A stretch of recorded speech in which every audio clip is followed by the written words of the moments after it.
주의.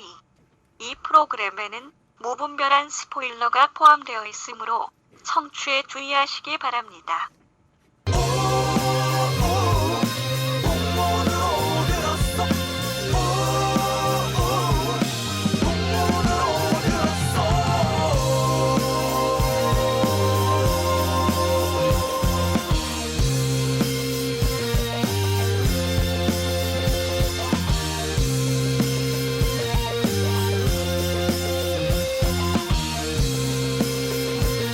풍문으로만 듣는 방송 시네타운 19. 오늘 영화는 광해 왕이 된 남자입니다. 늘 그렇듯이 앞부분은 청취자분들의 알토란 같은 사연과 진행자들의 개소리가 이어집니다. 본 내용만을 청취하기 원하시는 분들은 18분 경부터 들으시면 되겠습니다. 안녕하세요. 풍문으로 듣는 방송, 간접 광고가 가능한 야매 방송, 직장인들의 애환이 담긴 방송, 김수미 간장게장처럼 알이 꽉 찬 방송, 시네타운 19 19회 시작합니다. 저렇게 술술 잘 외우지? 대단한데? 할 때마다 긴장해요. 프로그램에 정말. 대한 그 애정을 가늠할 수 있는 부분이죠. 오죽하면 저 이재익 PD가 이런 관용구를 만들겠다 그랬어. 이런 이승훈 시네타운 19 하듯하다. 굉장히 열심히 하다는 거죠. 뭐 PD가 들을 수 있는 가장 훌륭한 자기가 칭찬. 어떤 할 수 있는 프로그램이 한 1000배 만배 있을 수 없게 열심히 한다는 그런 관용구죠. 예. 제가 원래 노력파입니다. 야. 프로그램과 혼연일치가 된다 이런 뜻입니다. 정말 자기의 모든 걸 다 바쳐. 자기의 사생활, 뭐 자기의 돈, 시간, 열정 모든 걸 여기다 바치는 것 같아. 돈은 별로 안 바쳐요. 저 영화 공짜로 보니까. 아 그렇구나. 제가 돈만은 바치지 않습니다. 모든 걸 다 바칠 수 있는데 알겠습니다. 돈만은 바치지 않습니다. 그럼 시작할게요. 각자 소개해 주세요. 그래요. 전 프로필이 긴 남자 이재익입니다. 시네타운 19에서 크리에이터를 담당하고 있습니다. 늘 창의적이시죠, 저분은. 예, 저는 시네타운 19 무식을 담당하고 있는 김은종 PD인데요. 지난주부터 무식을 담당하기로 했죠? 예. 아니 근데 무식한 거는 좋은데 진짜 빡치네요. 왜요? 네. 아니 그 뭐야 이재익 PD 그 뭐지? 책 한 권 준다고. 네. 그 뭐 씨발 뭐 보지도 않을 거 뭐 라면 책 받지 말고 그거 준다고 지금 이렇게 막 몇십 명의 그 청취자들이 그 저기 뭐야 신청을 했어요. 근데 나는 희망사항을 들어주면 선물을 주겠다고 했는데 얘기했지. 약속했지. 정말 한 명도 없는 거야. 안타깝네요. 야 정말 그나마 우리 이자원님이 리소스리님. 리소스님이 저랑 간혹 트위트 친구. 와주셔가지고 희망상에서 글을 남겨주세요. 고맙다. 정말 이분은 되게 천사 같은 분이야. 특친이에요. 정말 이자원님 너무 감사한데 정말 우울하네요. 어떻게 한 분 와가지고 아니 이거 들으시는 분들 중에 그렇게 희망상을 들으시기가 싫으신가? 아니야, 근데 이럴 수도 있어. 저희가 청취자가 적어서 그런 걸 수도 있어. 청취자가 많아지면. 어떻게 겸손한데? 아니 제가 숫자를 확인했거든요. 진짜? 적더라고요. 뭐 어떻게 확인해요? 아이튠즈 쪽에만 확인이 되거든요. 홈페이지에서 듣는 사람이나 이런 사람 확인이 안 돼. 아이튠즈 쪽에 그거를 저기 컨텐츠허브 SBS 컨텐츠허브의 원신욱 과장님한테 물어보면은 숫자를 알려줍니다. 다운받은 숫자, 네, 다운로드 횟수. 확인했는데 적더라고요. 설마 뭐 우리보다 적진 않죠? 네, 생각보다는 많은데 우리가 예상했던 숫자 그대로예요. 몇백 명? 네, 몇백 명 정도? 300에서 500명을 왔다 갔다 하시더라고요. 많네요, 그럼. 처음에 첫 회를 보면 눈물 나요. 첫 회? 뭐 3명인가 5명인가. 아니 근데 정말. 19회라 그랬죠 오늘이. 네. 빨리 성장한 거예요 이 정도면. 19회 만에. 게다가 우리가 홍보를 전혀 안 하니까 사실 홍보를 좀 하면 돼. 근데 이재익 PD님 네이버에 검색했는데 트위터 연결 안 돼 있던데 보통 보면은 이렇게 이름물 검색하면 밑에 트위터 연결이 되는데. 그 트위터를 제가 트위터 잘 못해요 사실은. 그 명실상부가 아니라 그냥 진짜 이름만 걸어놓은 건데 네. 그 트위터가 없어졌어요. 새로 만든 트위터예요. 그럼 다시 네이버에 전화해서 좀 해달라고 그래야겠네. 알아서 하겠죠 자기들이. 갑자기 근데 아까 그 얘기를 들으니까 네.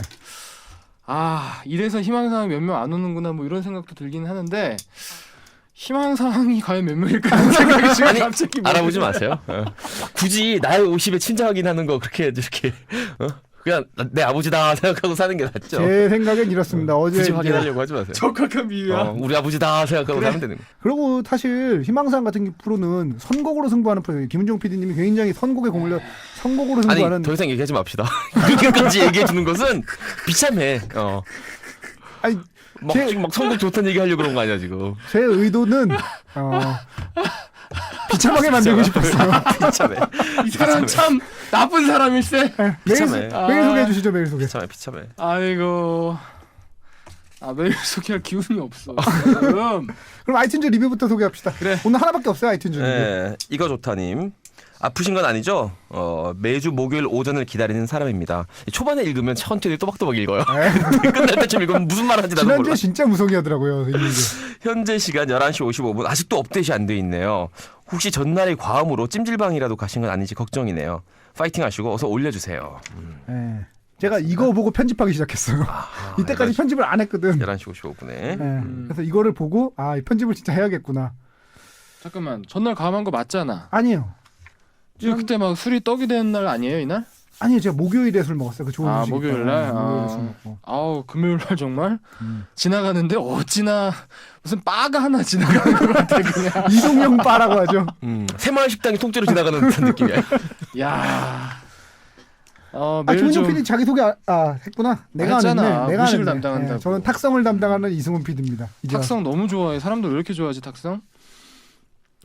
메일을 좀 소개해드릴게요. 지난주에 그 소개 못해드린 분 이름이라도 정창림님, 이름이 굉장히 어려운데. 정지영님, 탁성 이승훈 파이팅 힘내세요. 항상 응원하는 처녀팬 이렇게 잘 보내주셨고 김혜원님 사운드 좀 크게 해줘요. 사운드를 작게 하나 보다. 아니요, 크게 하는데. 볼륨을 높이시면 됩니다. 그런 방법이 있잖아. 예, 턴업 더 볼륨이란 영화도 있죠. 네. 그렇죠. 김정열님, 김정열. 네. 나인틴 자문위원단 도도한양 에어트림님도 지난주 주셨고요. 그리고 이번에 저 지난번에 말씀드렸던 주소를 많이 보내주셨어요. 네. 요거는 이재익 PD님께 다 그대로 넘기도록 하겠습니다. 그러니까 그 주위에 주소를 안 보냈던 사람한테 다시 받은 거죠? 새로 신청이 들어온 게 아니라. 새로 신청은 제가 안 받았고, 오케이. 근데 안 보내신 분들 그대로 다 그 숫자만큼만 보내셨어요. 다 왔어요 그 사람들이. 신청을 하셨는데 독한 사람들 정말. 독해 아주 당신들 그냥. 장유진님 안녕하세요. 라디오랑 영화를 좋아하는 청취자입니다. 얼마 전 팟캐스트 보다가 발견하고 제가 본 영화 위주로 다운받아서 듣는데 재밌네요. 사실 영화 보는 것도 좋아하지만 영화에 대해 이야기하고 분석해놓은 리뷰 읽는 것을 좋아하는 1인으로 정말 원하는 컨셉의 프로네요. 깔 건 신나게 까주시고 또 제가 놓친 부분도 이야기해 주셔서 즐겁게 듣고 있습니다. 특히 어벤져스 편에서 배경 지식을 듣고 와를 연발했네요. 너무 오래돼서 기억이 잘 안 나. 무슨 얘기했었죠? 무슨 말을 했는지도 기억이 안 나요. 아무튼 무보스라 힘드시겠지만 화이팅이요 해주셨고요. 도도환양님께서 또 우리 자문위원단 남겨주셨어요. 남자들의 영화 보는 방식, 영화 보는 중 하게는 하겠어. 영화 보고 나서 잤네 잤어. 대체 왜 이러는 걸까요? 이분이 정말 희망상 변진섭입니다를 다시 듣기로 들어보았습니다. 도도환양님, 도도환양님. 당신들 왜 박수 치는 거야? 기분 나빠. 비참하게 만들라고. 당신들 왜 박수 치는 거야? 기분 나빠. 비참하게 만들라고. 본방 때 도무지 시간이 되지 않아서 컬투쇼도 못 들으니까요.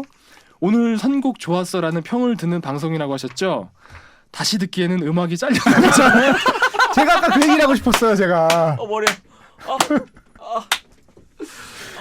제가 아까 그 얘기를 하고 싶었다고요. 팟캐스트는 음악이 안 나가는 거예요. 그래서 팟캐스트로 변진섭 프로 들으면 의미가 없어. 마치 그 컬투쇼에서 사연이 없고 음악만 듣는. 네, 그것과 그런 똑같네요. 거죠. 네.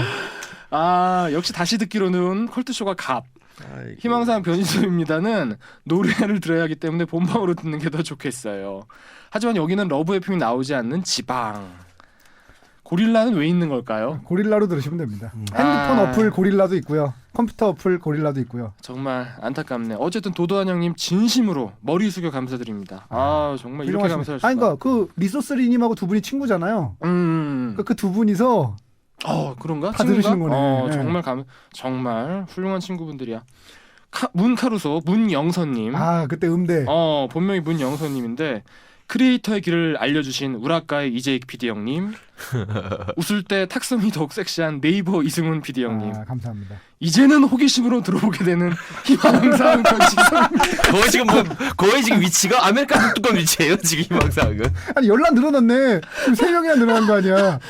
희망사항 변진섭입니다의 데모찌 습자지 김은정 PD 형님. 이분 라임을 만들어주셨어요. 데모찌 습자지 역시 음악을 하시는 분이라 라임을 알아. 역시 아무한테나 카로사라는 이름 붙지 않죠. 크리에이티브한 이잭 PD님이 저번 주에 모차르트 오페라 피가로 결혼의 연결되는 스토리가 돈 조반이라고 아니 하셨는데 그것도 아니야. 내가 뭐 그 연작이라고 했는데 나 그래서 그 방송 끝나고 나중에 고민이더라고. 이 사람이 또 이런 얘기 할 것 같은 거야. 모차르트 3대 그 오페라가 있는데 연작 그거 얘기를 하려고 그랬는데 피가로의 결혼은 작곡가 로시니의 세르비아 이발사 그 연결되는 연작인데 스토리입니다. 이 사람 이거 이 얘기 할 줄 알았어 내가. 이 아저씨가. 우라카이 이잭. 근데 그래서 집에 고민해서 이승훈 PD한테 전화하려고 그랬어요. 승훈아, 내가 마음에 걸리는 게 있는데 이 사람이 또 이런 얘기를 할 것 같다. 편집해달라. 편집해달라. 또 카루소가 그 얘기를 할 것 같다. 스토리가 이어지는 그 얘기를 할 것 같다.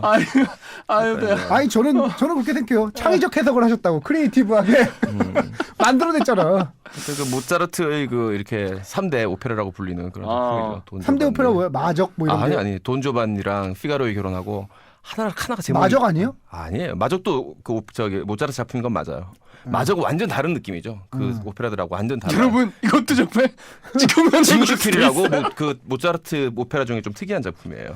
여러분 이것도 의심하셔야 됩니다. 아, 찾아보라니까 이거는. 아 카루소님 다 불러 제 말 맞죠? 요거는 요 부분은 제 말이 맞죠? 마술핀이 나 3대 오페라 맞는 것 같은 느낌 뭐야? 아니야. 근데 3대 오페라가 돈 조반니하고 세르비아 이발사하고 세르비아의 돈 이발사는 조반니하고 너무 피가로의 결혼하고 전쟁해야 될것 그래가지고 같다. 로시니 오페라고. 세르비아에서 기다려봐 이발사들은 찾아볼게. 왠지 그거 있잖아. 전쟁 한복판에서 전쟁이 안 돼. 전쟁 한복판에서 머리를 자르고 있는 유고 거지. 이발사랑 그 이부작이에요. 기다려 찾아볼게. 이잭 PD가 이렇게 당황하는 거 처음 봤어. 가만 있어봐. 이 오페라 3대 오페라. 그 사이에 좀 돈조반니랑 피가로 결혼하고 하나가 기억이 안 나네. 몇 가지 읽어드릴게요. 아이디 YB 파크님께서 보내주신 박용범님 뭐 이런 이름이겠네. 그럴 수 있겠다. 방송 잘 듣고 있다고 광해편 기다리겠다고 주셨고요. 감사합니다. 예, 지혜님 또 주셨고 우리 이자원님. 네. 메일이 많으신 것 같아 짧게 쓸게요. 그리고 김은정 PD님 제가 고릴라에 가끔 방송할 때 김은정 PD님 만세라고 적는 거 못 보셨는가 봐요. 이자원님이 이렇게 적으셨나 봐. 진짜? 당신 생방할 때 고릴라 안 보는구나. 아니 보지 이 사람아 계속 보고 있지. 안 보는 건데. 고릴라가 반응이 좋아서 막 쫙쫙 넘어가. 청취율이 높으니까. 야 이 사람아. 저 사람은 정말 앞으로 직장에서 몰래 아주 아닌 척하고 적어 보내는 거예요. 앞으로 잣잣 써서 올릴게요. 주 6일로 일하고 있어서 영화 볼 시간도 제대로 없는 이 몸에게 많은 도움 주셔서 항상 감사드립니다. 이번에 산 이잭 PD님 책은 충신 읽고 나서 읽으려고 대기시켜놨어요. 진짜. 책 주시면 그건 제가 가지고 하나는 언론정보학과 출신인 도도한양에게 넘기려고요. 언론정보학과 출신이구나. 이분은 친구 맞구나. 대구분이라고 그러셨으니까 계명대 신방과를 나오셨을 것 같은데. 제가 이런 거 맞추는 데는 귀신 같아요. 출신 고등학교나 출신 대학교 맞추는 건 귀신 같아요. 이승훈 PD님은 계명대 예언갑니다. 이승훈 PD님은 저 나중에 그 PD 퇴직하시고요. 흥신소를 한번 차려보세요. 아니 네이버에 취직하든가. 그래갖고 내가 살아있는 지식인이다. 그 도도하다 나는 지식인이다. 나 이승훈 지식인. 난리지라고 할게. 난리지. 후진 발음이 중요해. 난리지. 도도하나님 제가 이거 예언할게요. 계명대 신방과시고 계명대 신방과에 제가 김병선 교수님이라고 계세요. 저 과 선배인데 그분이 교수님이신데 제가 계명대 신방과로 특강 간 적도 있는데 예전에. 진짜? 네, 언론사 준비하는. 계명대가 어디 대구 쪽인가? 대구 그러니까 그 이자원님하고 도도하님이 대구 출신이라고 하셨잖아요. 대구의 그 명문 사립대죠. 네. 계명대가. 그때 음대 캠퍼스랑 신방과 캠퍼스랑 캠퍼스가 달라요. 그래가지고 음대생들이 없더라고요. 음대생들 중에 미인이 많다고 그러던데. 우리 또 JK 소울님도 메일 주셨고 김홍규님 안녕하세요. 처음 메일 보냅니다. 시네타운 19 활동 닉네임은 솜사탕으로 하겠습니다. 이 사람 뭐 솜사탕님. 솜사탕 왜 이렇게 좋아하시지? 2차 썬더 참석을 위한 포석입니다.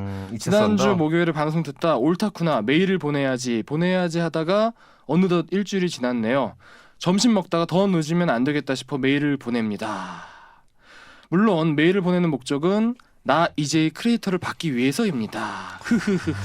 야 이렇게까지 사랑해 주시니 감사합니다. 근데 이분은 늦었으니까 못 보내드리는 거죠, 솜사탕님. 그렇게 말하면 전 뭐가 됩니까? 이 사람 장난 사람이야. 그럼 제가 정확히 얘기할게요. 안 보내주시는 거죠. 정말. 이승훈 PD가 이게 네이버가 아니라 이 사람 면도날이야.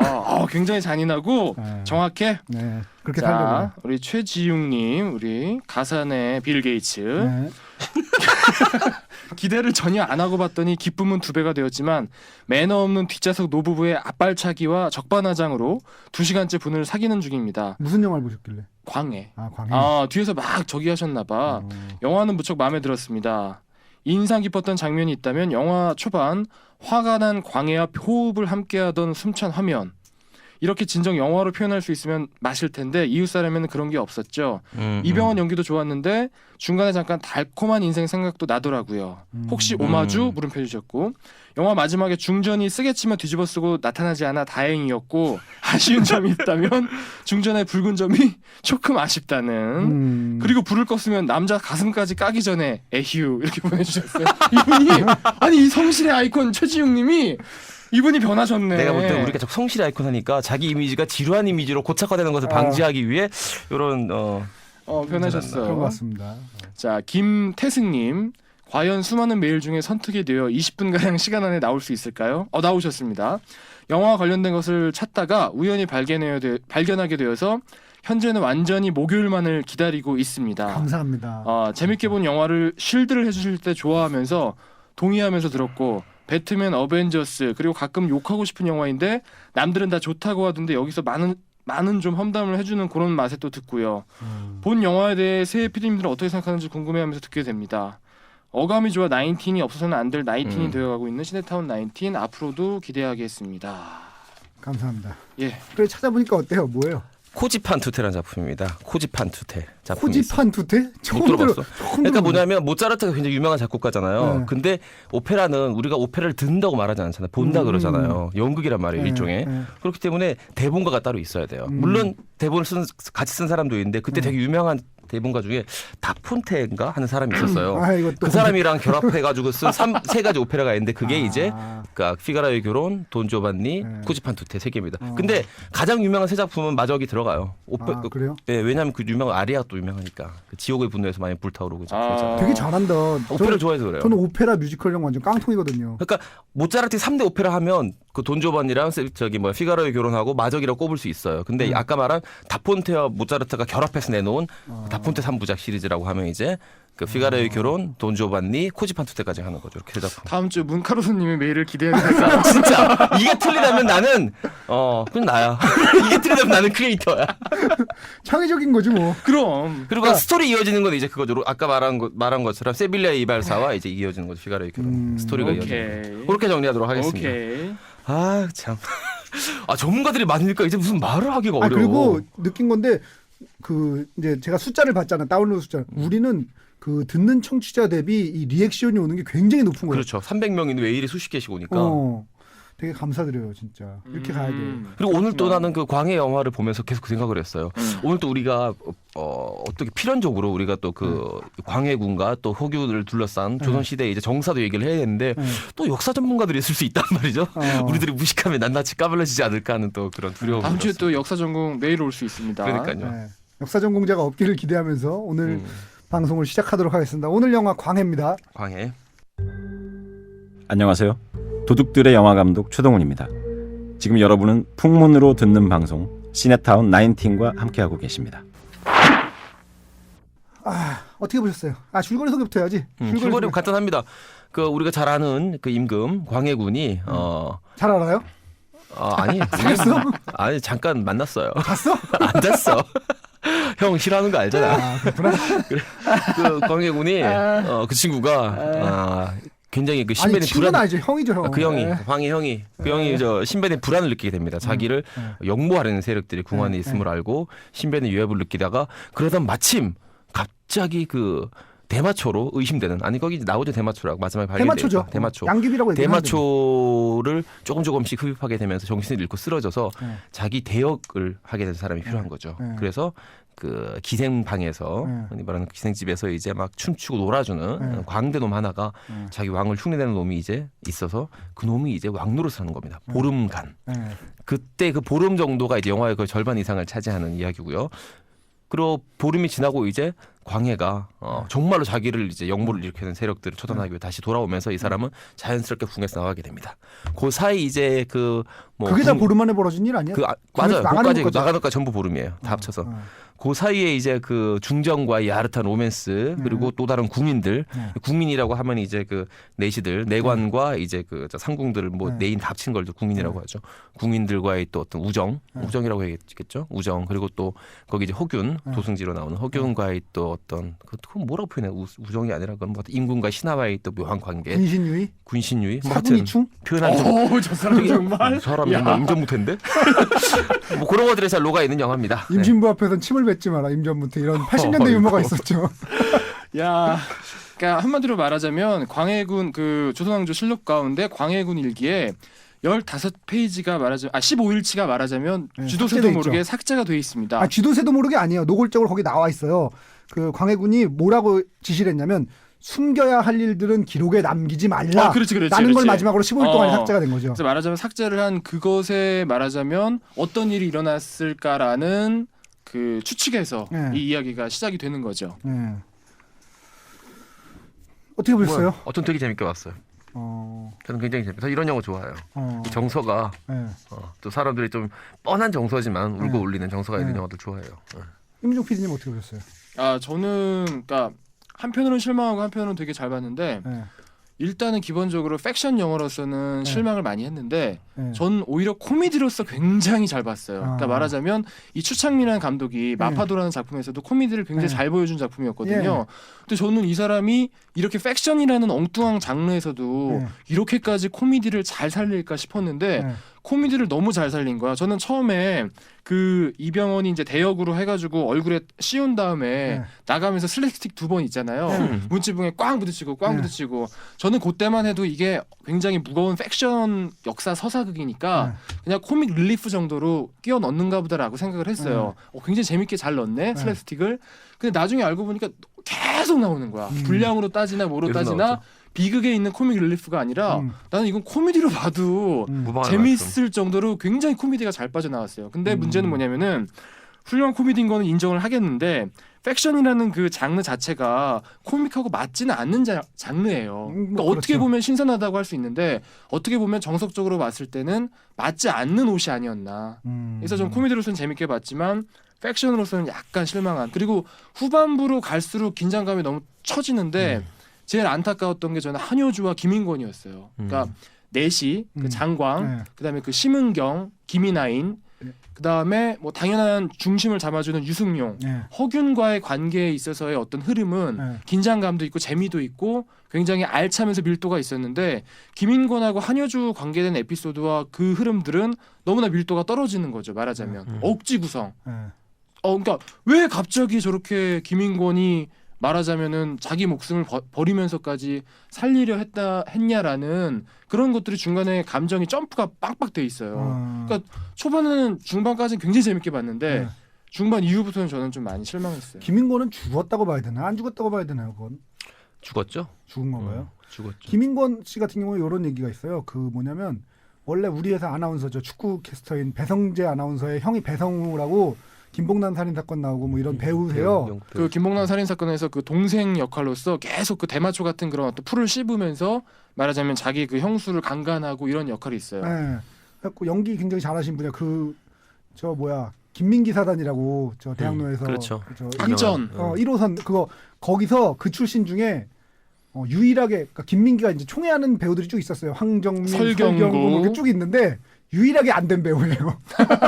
그게 이제 이 사람은 오늘따라 은근히 이 사람 하나 병신 만드는데 아주 그냥 다 잘 됐거든. 딱 15초 걸리네 사람 하나. 아니야. 근데 그 저기 배성우 씨가 지금 요즘에 KBS 단막극 주인공도 하고 요즘 굉장히 발돋움해서 왜냐면 연기를 굉장히 잘하고 굉장히 지금 주연급으로 뜨고 있어요. 근데 이 김인권 역할이 원래 그 배성우 씨가 캐스팅이 돼 있었대요. 역할은 좋은 역인데 거의 확정이 돼 있었는데 그 김인권은 딴 영화를 하느라고 못한다고 이렇게 돼 있었는데 그 영화가 엎어지면서 김인권 씨 사무실 쪽에서 굉장히 세게 들어왔다고 그러더라고요.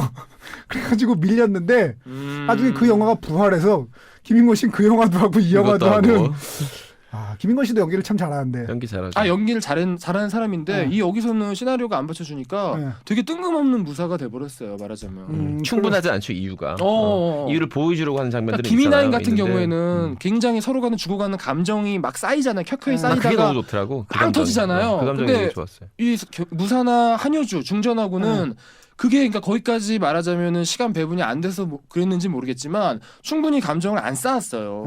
쌓지도 않고 터트리면 그게 빵 터지는 맛이 안 나죠. 그래서 마지막에 눈물이 안 나잖아요. 죽을 때, 그렇지. 처절하게 죽을 때. 그 김이나인이 죽을 때는 눈물이 나는데. 김이나인 죽을 눈물 때는 찔끔 오히려 나는데. 감정이 더 울컥한데. 어떻게 봤어요? 저는 이게 그 아까 코믹 얘기하셨는데 코믹 좋았거든요. 코믹 좋았는데 코믹을 안 섞었으면 영화가 더 좋지 않았을까 이런 생각을 해요. 아예 전국으로. 그러니까 코믹이 없이 그냥 쭉 전국으로 달려갔으면 훨씬 좋았을 텐데 코믹 장면하고 다른 진지한 장면하고 따로 노는 거죠. 그러다 보니까 스토리가 되게 우리나라의 전형적인 구성 있잖아요. 초반에 웃기고 재미 좀 있다가 마지막에 가서 물리겠구나. 너무 이게 끝이 예측이 되는 거야. 그러고 이제 해피엔딩으로 마무리. 이래가지고 그랬고 저는 이 영화를 보면서 한 생각은 1인 2역 영화들이 좀 있잖아요. 일본의 카게무샤라든지. 카게무샤. 네. 그런 뭐 아이언 매스크도 사실 1인 2역 영화일 수도 있고 어떻게 보면 우리나라는 그 전도연이 박흥식 감독이 했던 전도연이 했던 인어공주라는 영화가 있어요. 네. 거기서도 전도연 씨가 현재 나와 과거에나 1인 2역으로 나오죠. 이 1인 2역 영화가 사실은 배우의 삶이라는 거에 대한 뭔가 이렇게 그 은유라고 해야 될까요? 그런 느낌이 좀 들었어요. 그러니까 1인 2역을 한다는 것 자체가 자기가 다른 사람의 역할을 하는 거잖아요. 그게 배우의 삶이잖아, 사실은.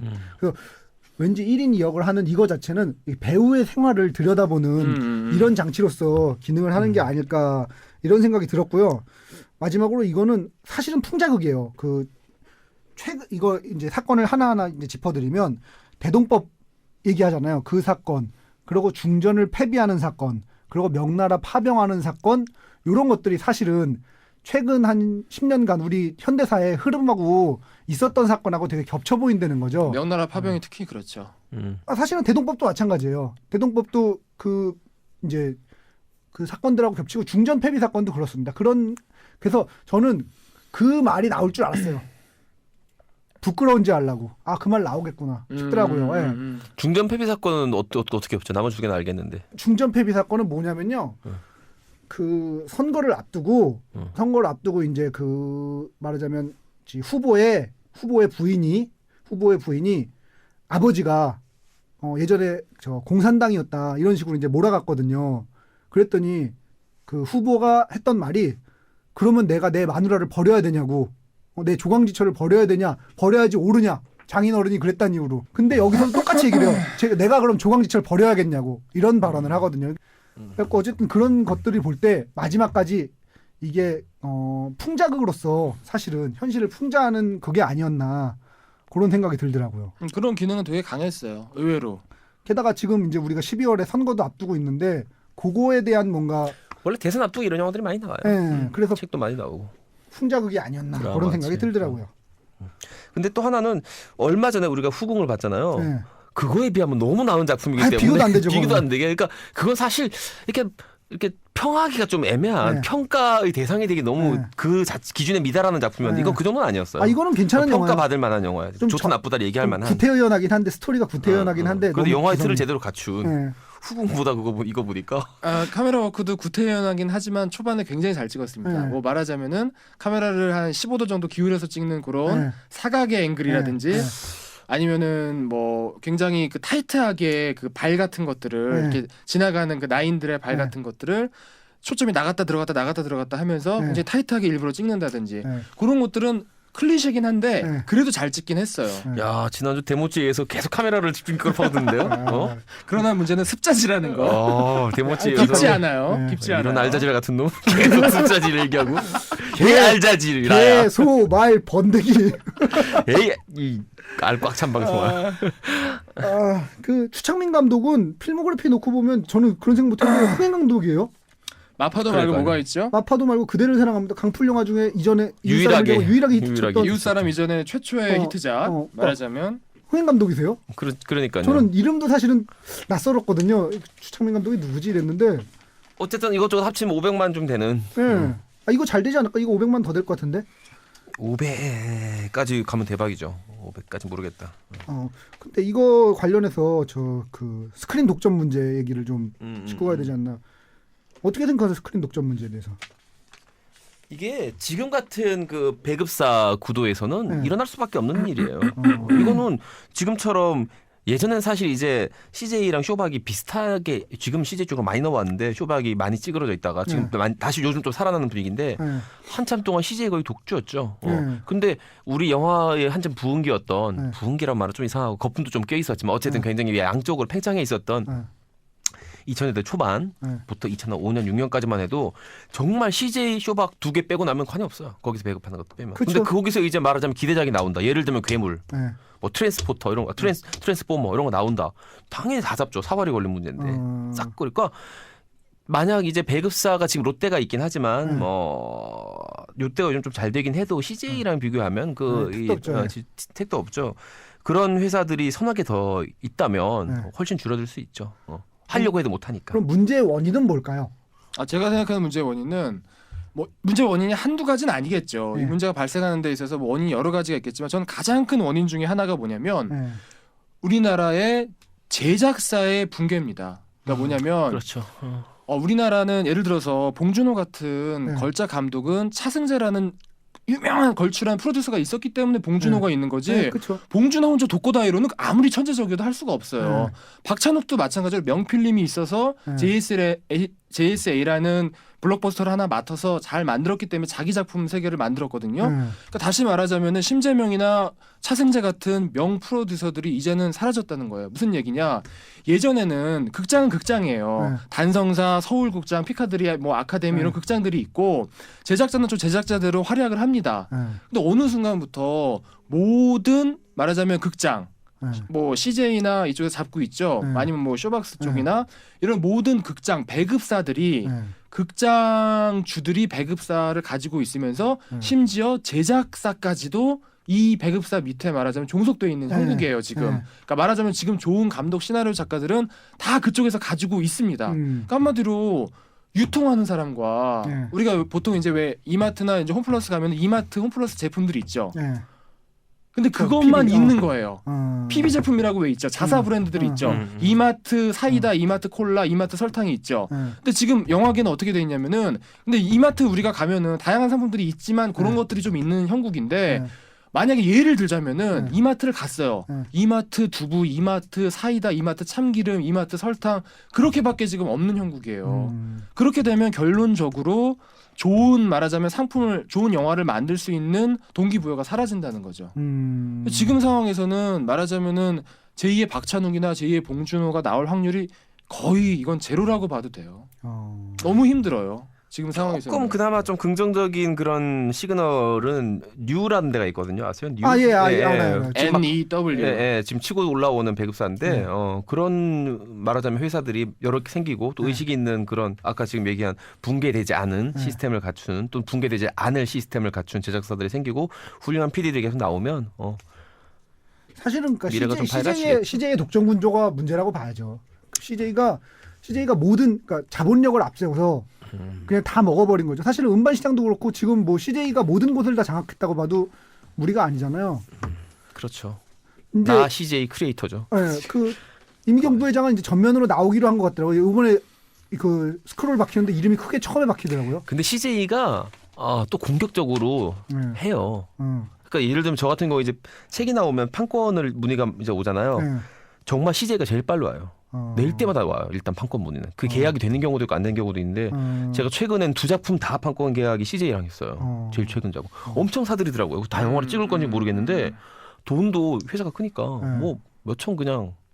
기본적으로 근데 문화 사업에 대한 열정이 있는 것 같아요. 굉장히 막 말하자면 쏟아 부어요. 거기는 그 예를 들어서 판권 뭐- 구매팀이 따로 있어요. 팀이. 그럼 소설만 계속 읽고 그런 소설들 사는 팀이 따로 이거 뭐 있어요. 방송 얘기지만 사실은 슈스케 같은 것들을 굉장히 많은 투자를 해가지고 우리나라의 오디션 프로에 사올 때도 비싸게 사왔잖아요. 장을 열었잖아요. 네. 엄청난 투자를 해서 그러니까 굉장히 공격적으로 나가는데 그게 어떤 문화에 대한 사랑이 어떻게 보면은 이게 말하자면 의도치 않게 부작용을 낳는 거죠. 그 사이드 스크린 이펙트를 독과점 낳는 문제가 거죠. 가장 큰 폐해 중에 하나죠, 사실은. 예. 그래요. 이게 뭐 딴 영화를 볼 수가 없으니까 좀 짜증 나더라고요. 이번에 그래서 김기덕 감독도 뭐 대판했잖아요. 그 뭐 기사에 좀 나왔는데 네. 도둑들이 너무 많은 관을 잡고 있어가지고 네. 뭐 피에타가 사용될 관이 없다 뭐 이런 얘기도 하고 그랬었어요. 이게 저 사실은 광해가 일주일 땡겨지면서 수많은 영화들이 사실 다 날아갔죠. 날아갔죠. 피해본 영화들이 많죠. 사실 광해는 그렇게까지 할 영화는 아니거든요. 그렇게까지 할 영화는 아닌데 또 하필 그 직전에 또 우리 그 이민정 양과의 또 이 로맨스가 불거지면서 네. 주목을 받았던 이유도 있죠. 네. 근데 이병헌 연기 어떻게 봤어요? 아, 너무 잘하죠. 그러니까 연기는 진짜 짱인 것 같아요. 그리고 그 목소리가 왜 이렇게 좋아? 나 임신한 줄 알았어요, 남자가. 나 어떻게 부럽다. 아 진짜 너무 세상에 제일 부러워 이병헌이. 정말 다시 태어난다면 사르코지로 태어나고 싶었는데 이병헌이 조금 위인 것 같기도 하고. 사르코지 이병헌 정말. 아니 근데 진짜 그 목소리 톤이 바뀔 때도 확연하게 두 사람이구나를 느낄 수 있을 정도 이런 거가 진짜. 그리고 그 천민이죠. 네. 광대니까 천민을 또 천민 연기대로 잘하고 왕의 연기는 왕의 연기대로 기품 있게 하고 그 정말 넘나드는 그 한순간에 넘나들잖아요. 네. 그 얘기 들으니까 제가 듣기로는 원래 저 추창민 감독은 코믹을 안 넣고 싶어 했대요 별로. 사실은 코믹이 들어갈 그게 아니잖아. 얘기를 보면 이게 저 진지하게 가야 될 건데 이병헌 씨가 코믹을 넣고 싶어 했다고 그러더라고요. 진짜. 근데 이 정도면 넣고 싶어 할 말. 그러니까 배우 입장에서 저는 안 넣는 게 그래도 맞다고 생각하는데 코믹 장면이 재미없지도 않지. 코믹 장면이 웃겨. 화장실 대신에 똥 싸고 이러는 거. 그런 거는 매화칠. 진짜 웃기거든. 아닌가 전형적인 슬랩스틱 부딪히고 똥 싸고 우리가 그 흔히 왜 화장실 화장실 유머라고 유머라고 하는 그 미국으로 말하면은 왜 그 감독들 있잖아요. 페랄리 형제들이 어. 만드는 그런 종류의 것들을 하는데 너무 잘한다는 거지. 이병헌이 정말. 코미디 배우였나 이런 생각이 들으니까. 이병헌이 진짜 그 걔처럼 잘하더라고. 짐 그래서 캐리처럼 처음에는 너무 잘하더라고 코믹 연기를. 보고 인정했어요. 그럴만하다 이병헌은. 그러니까 그걸 욕할 수 없다. 그걸 여자 앞에서 그런 연기를 한다고 생각해봐. 그리고 그 눈빛이 존나 신뢰감 가는 눈빛이에요. 믿을 수밖에 없는. 그가 무슨 말을 해도 진짜. 내가 지금까지 잔 여자 한 명도 없다고 말해도 믿을 수 있을 것 같아. 부럽다. 몸도 좋지. 근데 저 이병헌 목소리 연기가 좋지. 키 너무 작은 것만 빼면 키 작은 뭐. 거 빼면 거기서 키까지 컸으면 세계 정복하죠. 아이 뭐 키까지 바래. 비율 좋았으면 됐지. 그러니까. 난 이병헌 연기가 얘기를 했으니까 그런데 이병헌 연기 너무 좋았는데 문제는 상대적으로 다른 연기들이 너무 좀 처지는 분들이 많았어. 난 대표적으로 한효주 연기가 너무 짜증이 나는 거야. 한효주는 연기를 했다기보다 그냥 존재 정도. 왜 이렇게 연기를 못하지? 그래서 아마 대사도 많이 줄었을 거예요. 그래서 많이 친 아 거. 그런가? 대사가 더 있어야 되는데 아까 그 감정 얘기를 했잖아요. 한효주 감정이 씨 커트된 이유가 그건가? 한효주 씨 점프한 이유가? 대사가 뭐 제 시나리오 작가 입장에서 보면 대사가 더 많이 들어가야 돼요. 정서도 쌓고. 왜냐면 또 정서뿐만이 아니라 중요한 스토리 자기 오빠가 역적으로 몰리고 그게 그 흐름을 바꾸는 이야기잖아요. 영화의 흐름. 그러면은 중전으로서의 최소한 중전으로서의 역할, 그 다음에 그 역적으로 몰려 있는 그 동생으로서의 역할, 그러니까 또 하나의 세력으로서의 역할, 여러 가지 역할이 있는데 대사가 많이 없는 걸 봐가지고는 감독이 쳤나 저거를 원래는 좀 더 있었는데 이런 생각 들더라고요. 근데 이게 팩션으로서 제가 되게 이거는 좀 부족하다고 느꼈던 점, 팩션은 그 안에 그럴듯한 이야기가 들어가 있어야 되거든요. 그리고 앞뒤 관계는 왜곡을 하면 안 돼요. 앞뒤 그 안에 관계는 교묘하게 끼워놔야 돼. 근데 사실은 그 중전 오빠 같은 경우에 실제 역사에서는요 어떻게 되냐면 그 이렇게 돈들을 해먹는데 대동법 관련해서 뭐 이렇게 지주들이 돈 띄어먹고 이러는데 그 오빠도 해먹는 사람 중에 하나예요. 그러니까 아니 얘까지 해먹을 정도면 이거 심각하다 뭐 이런 얘기를 하는데, 그러니까 그 사람이 그런 사람이라는 사실을 얘기를 깔고 가야 될까. 역사를 왜곡하면 안 돼요. 그러니까 픽션은 역사를 왜곡해도 돼요. 좀 사실관계를 바꿔도 돼. 근데 이거는 팩션이기 때문에 역사를 왜곡하면 안 돼요. 그냥 있는 그대로의 사이에 그걸 끼워 넣는 거예요. 저는 그런 의미에서 볼 때 팩션으로 되게 이거는 팩션으로서 되게 구성이 좋은데라고 느꼈던 영화는 뭐였냐면, 지난번에 그 얘기했던 드라큘라 2000이라고 얘기했잖아요. 드라큘라 2000이 팩션으로서 그게 되게 설정이 좋아요. 뭐냐면 드라큘라가 어디서 왔는가라는 질문을 우리가 던질 수 있잖아요. 드라큘라를 그 드라큘라 2000에서는 보면은 가론 유다로 해석을 해요.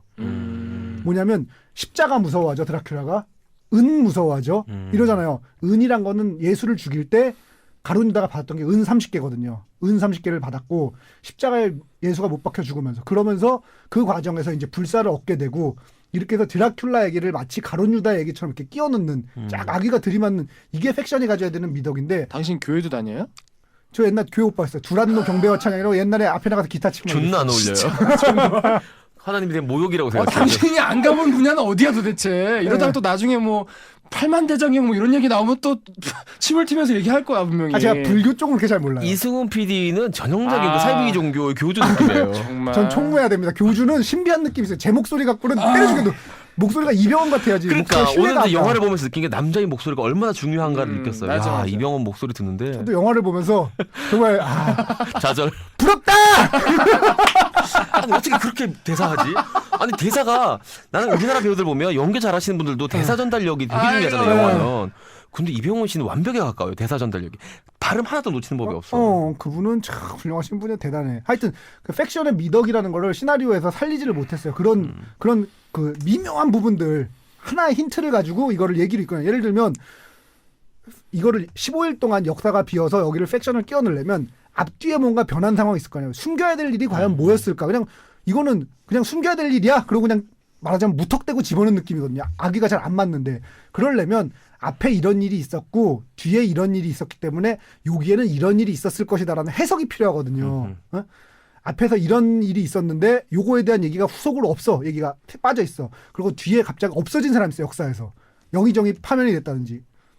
그런 부분들이 끼워 넣어져 있어요. 근데 예를 들면 여기서 이런 것도 말이 안 되는 게 원래는 삼정승이 제일 높은 거야. 영의정, 좌의정, 우의정이 제일 그렇죠. 높은 건데 여기서는 이조 판서가 제일 높아. 제일 앞 오는 순서로 맞아요. 따지면 이조 판서는 4등이거든요. 2호 예병 한참 항공. 뒤죠. 4등, 5등. 4등도 아니에요 한참 사실은. 뒤죠, 한참. 왜냐면 그 좌찬성, 우찬성 뭐 이런 것도 있고 막 이래가지고. 아니 근데 4등이 아니 그러니까 사실 맞다고 실권으로 같은 치면은 풍계라도 이조 같은 판서는 사실 풍계라도. 실권으로 치면 최고로 치긴 하는데 네. 그래도 어쨌든 영의정, 좌의정, 우의정이 있는데 아무리 실권이 제일 좋아도 아니죠. 보면 알지만 사또 옆에 이방이 있잖아요. 그런 식으로 파워맨이죠. 그 이조가 파워맨인 건 맞는데 실제로 이조 판서는 뭐 정승 못지않은 권력을 누린 건 맞고요. 네. 심지어 이조 정랑이라는 자리가 있어요. 네. 이 자리를 그러니까 여기서 지금 당파 싸움 뭐 북인 서인 네, 얘기가 네, 나오는데 이 자리를 어느 당파에서 차지하느냐가 말하자면 그 당파가 지금 현재 실권을 쥐고 있다라는 되게 거에 중요한 자리죠. 중요한 가름권이에요. 말하자면 그 바로미터예요. 네. 그래서 뭐 이조 판서가 뭐 앞에 나서는 건 맞는데 그럼에도 불구하고 너무 심하다는 거지. 네. 이 영화에서는. 이거는 좀 말이 안 되고 삼정승은 다 어디가 영의정, 좌의정, 우의정은 보이지도 않냐? 보리자루 꺼다 놨냐고. 그래갖고 그러니까 그런 아. 부분들이 팩션으로서 그러니까 팩션이 가져야 되는 건 사실은 정교함이잖아요. 왜냐하면 없는 얘기를 만들어내서 끼워 맞춘 거기 때문에 정교해야 되는데 정교함을 갖춰야 되는데 너무 허술화되는 거죠. 그리고 또 이런 부분 지적하고 싶은데 우리나라 영화 보면 꼭 그런 부분 나와요. 그 거기서도 그 임금이 입은 옷 뭐라 그러죠? 하여튼 골룡포. 골룡포를 보면 용 발톱이 5개일 수가 없어요. 우리나라 임금은 형식상으로는 실제로는 독립국이지만 형식상으로는 중국의 책봉을 받게 됐어요. 거기서 중국 맞아. 파병 문제가 인정해줘야 중국의 되죠. 책봉을 받으니까 황제 밑에 왕이거든요. 중국에는 다른 왕들이 여러 있어요. 제후국이지 제후국. 그런 중에 하나이기 때문에 용의 발톱이 5개인 걸 못 씁니다. 그러니까 왜 우리나라 100간 지분 가능해도 99간 지분, 그러니까 99간 지분돼도 100간 지분 안 된다고 그러잖아요.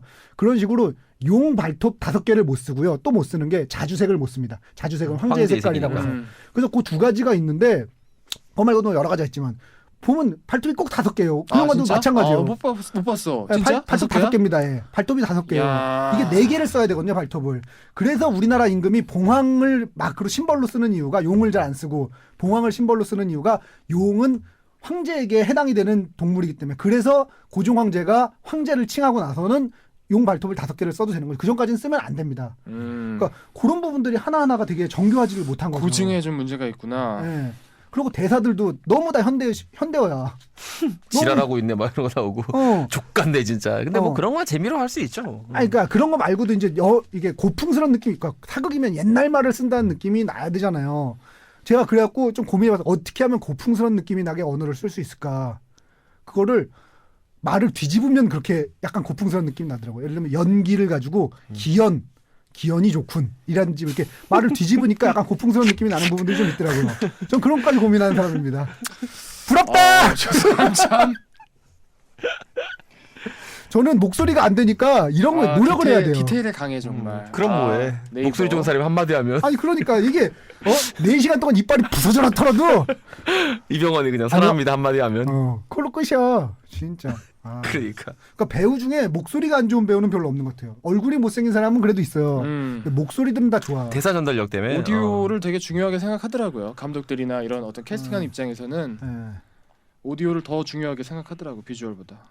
우리 셋 중에는 오디오는 김은종 PD가 김은종 PD가 제일 아니 이재익 PD가 아니, 제일 훈종의 매력 목소리가 있는 제일 거 좋아요. 같고. 근데 깨끗하게 사실은 들려. 이승훈 PD 같이 이런 목소리가 진짜 매력 있는 거야. 왜냐면 이런 목소리는 어디 가도 찾을 수가 없기 때문에 오늘따라 왜 다 서로 비참하게 만들고 아니, 그래요?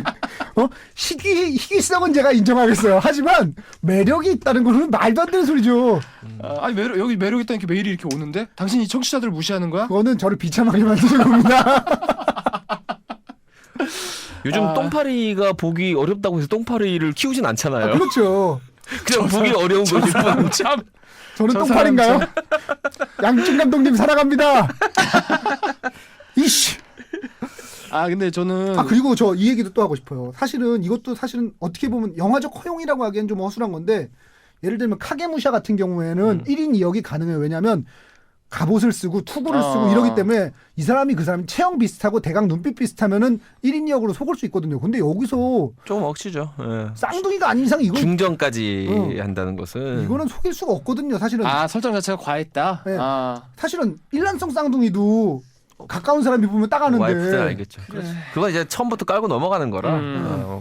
사실은 이건 좀 그러니까 이거를 허용을 하려면 영화적으로 정교한 영화라고 한다면 이게 사람들이 착각할 수밖에 없는 이유 그냥 닮았다를 가지고 할 게 아니라 이런 이유 때문에 사람들이 착각할 수밖에 없다. 예를 들면 가면을 썼다든지 뭐 이런 거를 좀 설정을 만들어주는 게 훨씬 더 영화로서 정교한데 이거는 사실 뭐 그러니까 정교하지 못함을 제가 까다 보니까 이런 얘기 좀 하고 싶습니다. 저 광해군에 대해서 어떻게 생각하세요, 임금? 저는 최근 들어서 재평가 많이 받고 있는데 최근 들어서는 재평가가 아니라 과대평가 받고 있는 것 같아요. 그 정도까지 평가할 인물은 아닌데 그러니까 막 그 임금 지위를 박탈하 군으로 이제 내려갈 만큼 못난 왕은 아니었어요. 분명히 그 당시 그 특히 아버지인 선조가 굉장히 무능하고 찌질한 왕이잖아요. 조선 역사에서 제일 병신 같은 그러니까 제일 병신 같은 선조가. 왕인데 그래서 광해군도 힘들었을 거예요. 왜냐하면 이거 아버지를 부정하고 나가야 되는데 또 외란이 있잖아요. 외란 통에 거기도 이제 외란 때 화살을 맞은 걸로 나오는데 외란 통을 겪은 사람이에요. 광해군은. 그러니까 우리가 전쟁을 안 겪은 세대란 말이에요. 우리 셋은 안 겪어본 사람은 모르잖아요. 우리 모르죠. 아버지가 해준 6.25 얘기를 들어보면 겪지 않으면 모른다는 거예요. 전쟁을. 근데 광해군은 정말 그 외란을 몸으로 겪은 사람이에요. 세자일 때. 광해군은 선조보다도 더 심하게 겪은 게 선조가 이런 짓을 선조가 진짜 나쁜 짓. 선조 그 새끼는 그 새끼. 진짜 쓰레기야. 그 새끼야. 쓰레기인 게 아니 지금 유일하게 싸워서 이기고 있는 장군을 불러 올립니다. 그러니까요, 이순신 장군. 이순신 장군. 그리고 임진왜란 끝나고 나서 의병장들 다 죽여요. 뭐 저 곽재훈이 뭐 이런 의병장들 사실은 자기가 도망간 사이에 그거를 자기를 지켜준 사람이잖아요. 말하자면 바다에는 이순신, 육지에는 뭐 곽재우 뭐 이런 사람들이 다 자기를 지켜준 건데 그 사람들 다 하나하나 처벌합니다. 거의 죽이고 막. 저는 뭐 결론적으로 얘기하면 광해군 이제 군이라는 이름이 붙은 또 연산군이 있잖아요. 근데 네. 연산군 쪽이 아니라 광해군은 오히려 사도세자 젊은 시절에 사도세자 많이 닮아 있는 분이에요. 사도세자 광해군을 보면 공통점이 많아요. 첫 번째가 세자 시절에 굉장히 총망을 많이 받았다는 거예요. 광해군도 그랬거든요. 일단 아버지가 병신이기 때문에 아들이 적당히만 해도 굉장히 뛰어나 보이는데 광해군은 그걸 뛰어넘어서 많은 자질을 보여줬어요. 세자 때. 그걸 알 수 있는 게 임해군이라고 광해군이 형이 있습니다. 그렇죠. 사실은 그러니까 순서로 따지면 광해군은 사실 왕이 될 그게 아니었는데. 예, 근데 그게 왜 그러냐면 이게 또 사실 역사적 배경은 이렇습니다. 그 선조가 아까 병신 같은 짓을 여러 가지 한 거 중에 자기는 이제 무섭잖아요. 근데 누군가가 한 명이 저 남쪽에 내려가 있을 사람이 필요한 거예요. 자기는 저기 북한 쪽 신의주로 도망가 있는 사이에 남쪽에서 내려서 거기서 정부를 꾸려갈 사람이 필요한 거예요. 그래서 광해군을 가서 죽으라고 내려보낸 거예요. 사실은 그렇죠. 세자로 임명해서 정부를 두 개를 세우려면 그 대표성이 있는 사람이어야 되는데 대표성이 있으려면 그러니까 자기 아들이지만 대군이 아니라 비가 아니라 빈에서 나온 광해군을 내려보내서 삼았는데 거기서 광해군이 활약을 보이면서 이러니까 또 광해군을 미워요. 없고 막. 광해군 또 미워요. 그 사람은 진짜 쪼잔하고 아주 이런 말하면 좀 그렇지만 족밥 새끼예요. 진짜 누가 되게 연상되는데. 그 부분 우리 셋이 아는 누가. 우리 셋 아는 그 부분도 사실 사도세자랑 비슷해요. 네. 사도세자가 그 조선시대 그때 궁려할 때 제가 그 얘기를 궁려가 아니라 후궁할 때 얘기를 했지만 조선시대 500년을 통틀어서 왕이 자기 손으로 왕위를 물려준 건 딱 2번밖에 없어요. 대부분의 왕은 자기 자식들을 싫어해요. 특히 똑똑한 자식을 싫어해요. 광해군도 마찬가지였거든요. 선조는 정말 광해군이 왕이 되는 걸 원치 않았는데 선조가 찌질하다고 했는데 제일 찌질한 부분은 떡 먹다가 죽었거든요. 떡 먹다가 기가 막혀 죽고 흔히 기가 막힌다고 하잖아요. 이 사람 정말 기가 막혀 죽은 사람이에요. 떡 먹다가 이게 막혀가지고 기가 막혀서 죽은 사람인데 기막히죠 진짜. 떡을 먹다가 죽었어? 근데 영조는 그렇지 않다는 거죠. 영조는 그 자체가 굉장히 카리스마의 절대 지존. 영명한 군주죠. 가장 최장식 그 기간의 제위 시절을 자랑하는. 졸라 오래 살았죠. 진짜 오래 살았거든요. 그 시대 평균 수명 보면 이 음. 사람은 한 120살 한 거예요, 말하자면. 근데 그 영조도 사도세자가 젊은 영민한 세자를 무서워했어요. 그 왕조차도. 그런데 손조가 얼마나 광해군을 싫어했겠어요. 그렇죠.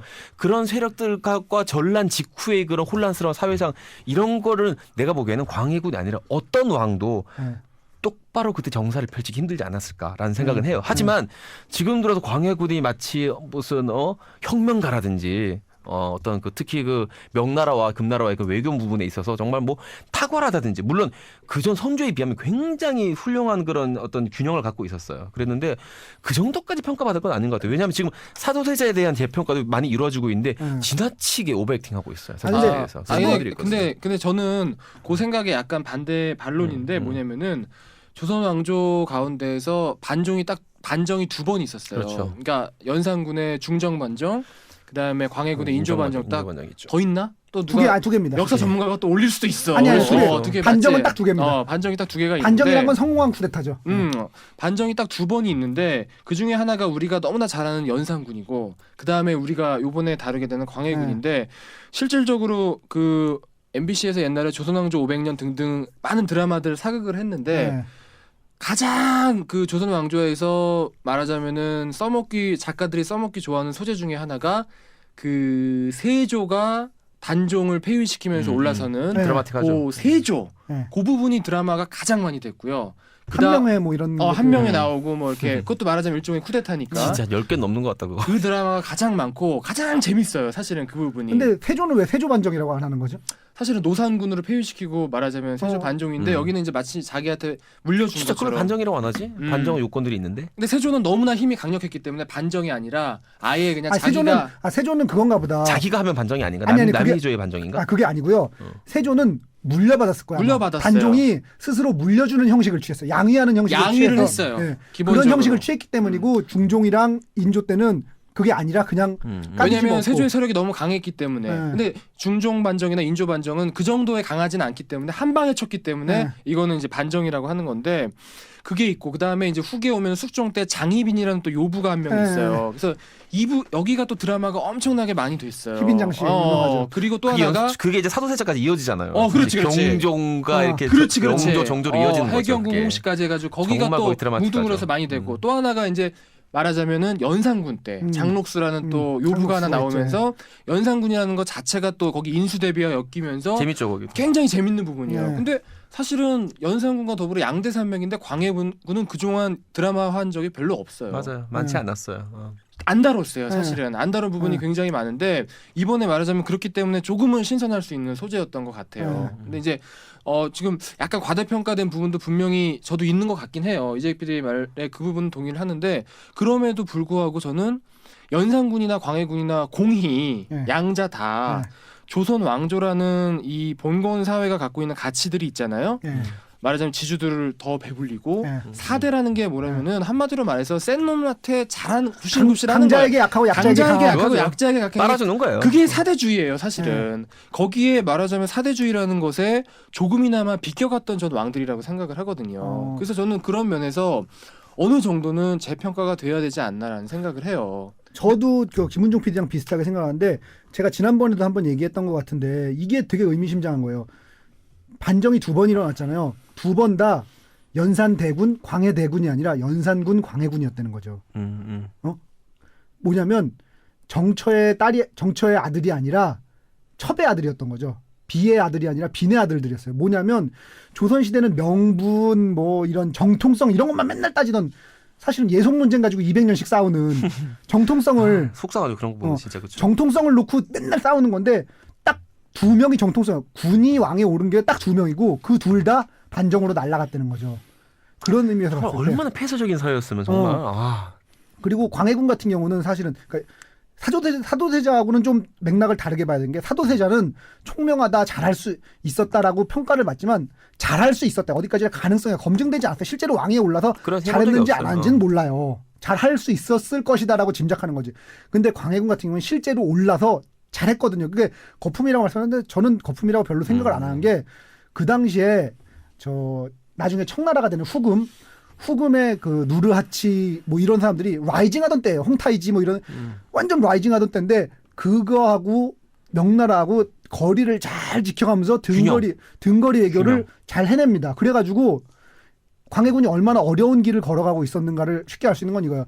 광해군은 말하자면 신하들도 자기한테 반정을 일으킬 정도로 다 자기 편이 아니고. 자기 편이 아니고 지금 저쪽에서 명나라, 청나라 둘 다 막 이런 그런 말하자면 안팎으로 되게 전란 몰려있는 직후에다가 상황에서 잘 지켜나갑니다. 그게 얼마나 어려운지 싸움을 잘할 수 있게 해주는 건 그 바로 인조가 된 다음에 바로 병자호란이잖아요. 그러니까 제가 얘기했지만 누구라도 어떤 왕이라도 광해군이 그 집권했을 때 그 시절에 데려다 놓으면은 영조 아니라 정조라도 힘들었을 거라는 거죠. 세종이라도 쉽지 않았을 거예요. 너무 어려운 시기였어요. 정말. 정통성까지 의심받고 뭐 이런 상황에서 그러고 나서 또 이거를 감안해서 보셔야 돼요. 역사 기록을 기록대로 보면 안 되고 광해군이 총명했는데 광해군이 왕위에 오른 다음에는 사람이 좀 변한 것처럼 이렇게 묘사했죠. 실제로 변했을 수도 있지만 사실은 역사 기록이라는 건 후대의 기록이라는 거. 인조는 반정을 일으켜서 영모 뭐 하여튼 성공하면 반정이고 실패하면 영모인데 영모를 일으켜서 광해군을 뒤집어 엎은 사람이에요. 근데 광해군이 되게 좋은 군주였다고 쓸 수가 없어요. 없어요. 맞아요. 나쁜 사람으로 무조건 깎아 내려야 되는 거죠. 뭐 연산군도 마찬가지고 중종 때 근데 연산군은 객관적인 정황들이 포악했다는 정황들이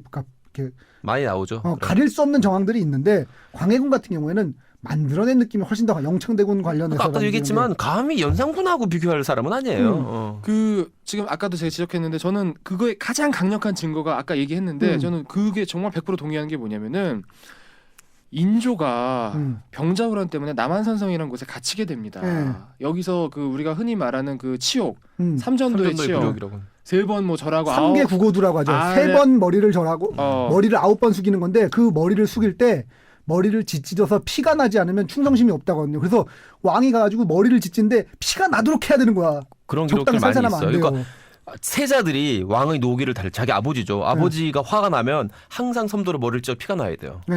사도세자가 머리 피가 엄청 많이 났다 그러더라고요. 기록 나와 있어 다 그게.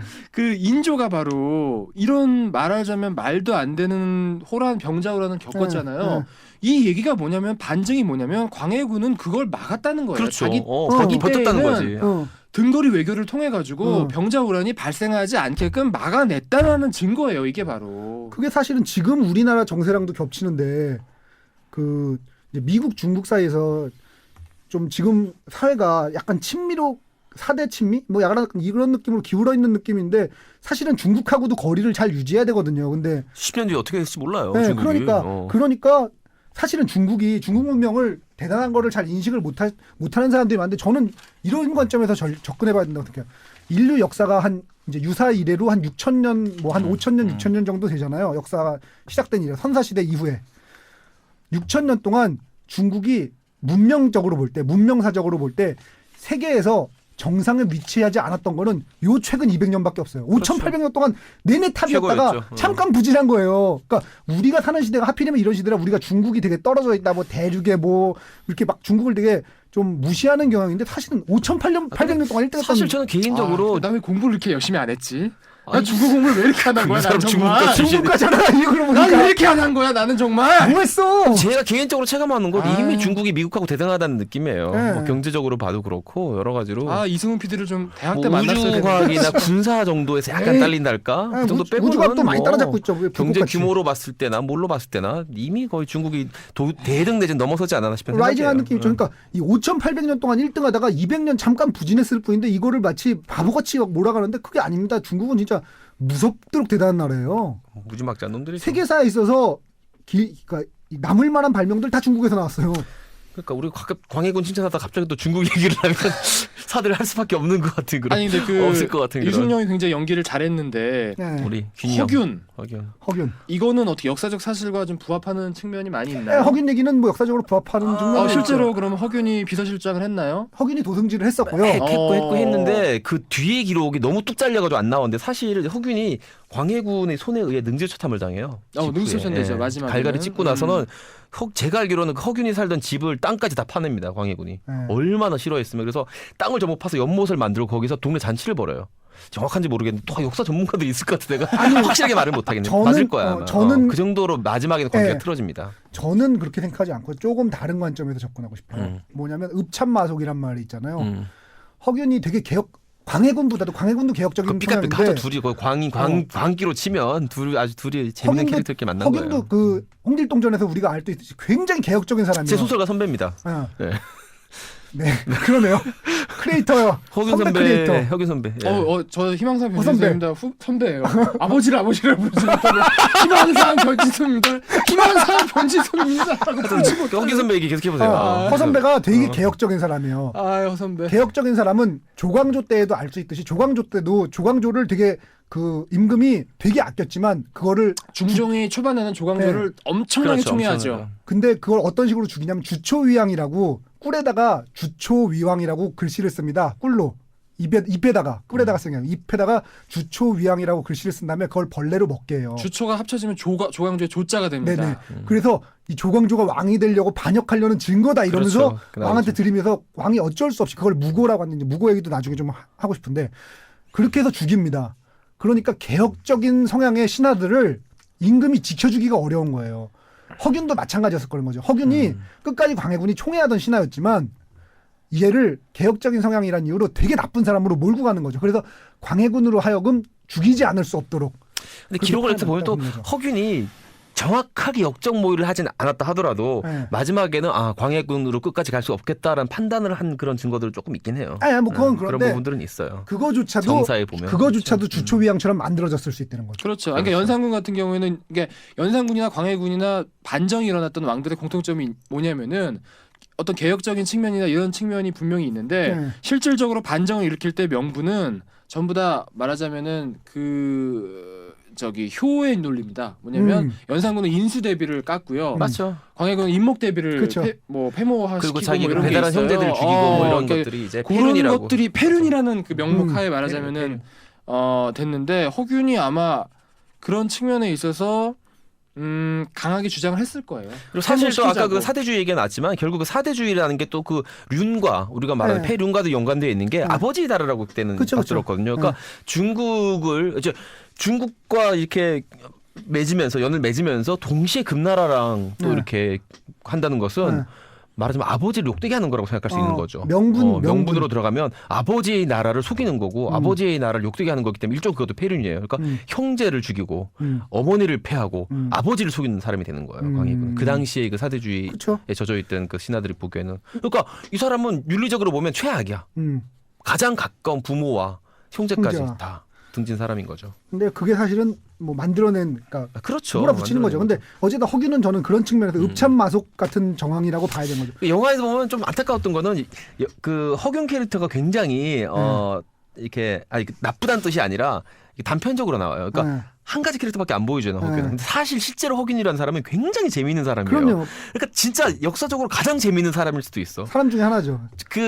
막 말하자면 옛날 그 엄친하잖아요. 허난설원 네. 같이 그 대박이거든요. 진짜 공부도 잘했고 뭐 글도 잘 짓고 소설을 썼는데 홍길동전을 썼는데 그 모든 걸 다 잘하는 사람이었던 건 말하자면. 역시 허선배야. 역시 허선배가 짱이야. 역시 허선배 허선배가 대박이에요. 역시. 아마 여자도 많았을 거야. 여자 당연히 많지. 깔치가 줄줄 졸라 많았을 따르지. 거야, 줄줄 진짜. 따라. 근데 하여튼 허선배는 그 홍길동전이 우리가 어렸을 때 보고 나이 들어서 다시 안 봐서 그럴 텐데 다시 한번 보시면 알겠지만 굉장히 급진적이에요. 지금 봐도 이게 그러니까 깜짝 놀랄만한 그런. 굉장히 급진적인 소리인데 사람. 그거를 그런 사상을 갖고 있던 사람이니까 아마 죽을 수밖에 없었다고 봐야 되는 거죠. 그래서 안타까웠던 거는 이렇게 재미있는 인물을 영화에서는 이제 뭐 그 역할을 맞추다 보니까 그랬겠지만 굉장히 그 어떤 충절과 이 나라를 위하는 그 부분만 딱 그려놨잖아요. 근데 사실 허균이라는 사람은 재밌는 사람이라는 거. 한량이죠, 한량. 담기는 여기 영화 안에 다 담긴 좀 어렵겠죠. 어려웠을 것 드라마도 같아요. 아니고. 그래서 네. 줄였는데 문제는 줄였음에도 불구하고 유승룡이 잘 따먹은 것 같긴 해요. 줄였음에도 불구하고. 허선배. 허선배. 허선배는 진짜 안타까운 분이에요. 그러니까 들으시는 분들 중에 관심 있으신 분들은 그 광해군, 그 허균 이런 역사를 찾아보면 재밌을 것 같아요. 되게 흥미로운 역사라서. 사실은 이 영화의 마지막 장면이 그 홍길동전의 마지막 장면하고도 겹치는 측면이 있습니다. 그 홍길동이 이렇게 율도국으로 떠나면서 배를 그렇죠, 떠나면서 배를 손을 흔들고 뭐 이런 장면이 있잖아요.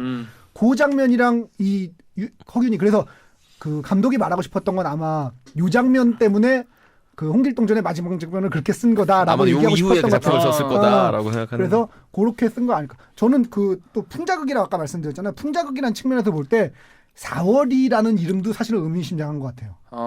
왜 3월이. 하필이면 3월이도 그래, 있고 3월이도 있고 춘월이도 있고 뭐 있는데 상단이 뭐 많잖아 사실. 왜 4월일까?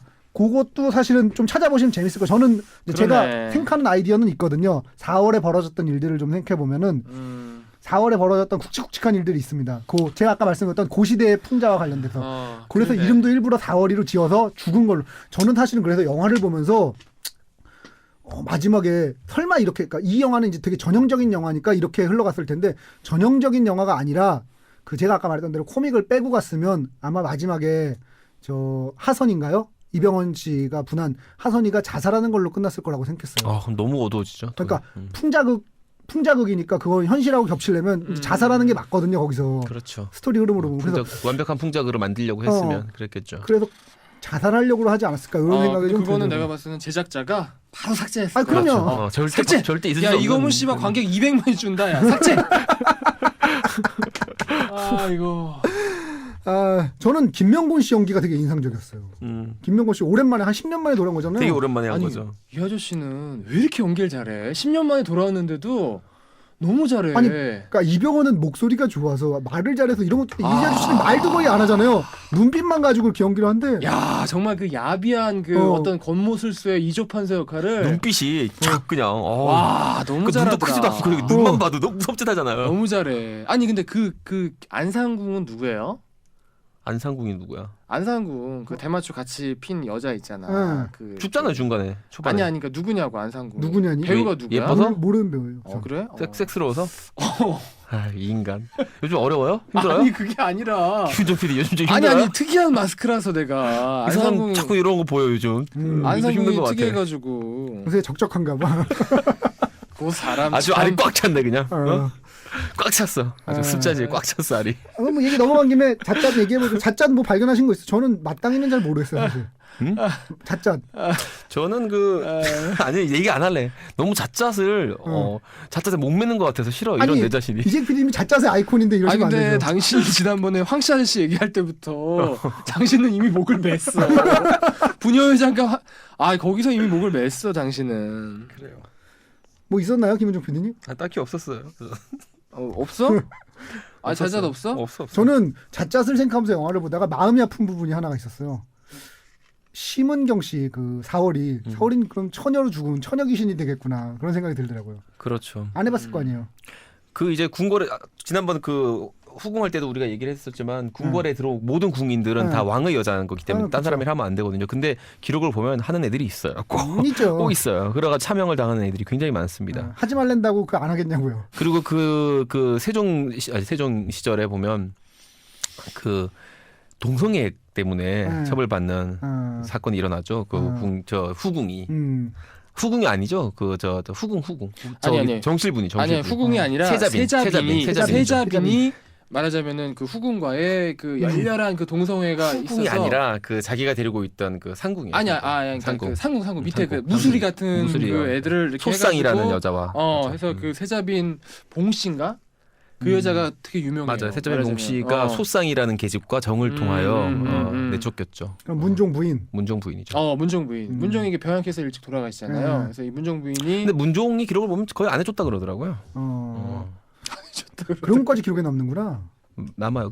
왜냐하면 그 침실을 찾은 게 남으니까 찾았다. 어디를 거처를 찾았다. 왕이 어디서 잤느냐가 되게 중요하잖아요. 찾았지만 안 했을 수도 있잖아요. 어떻게 하나 찾고? 매일 하려면 지루해서. 나쁜 사람이네. 내가 나쁜 사람인가?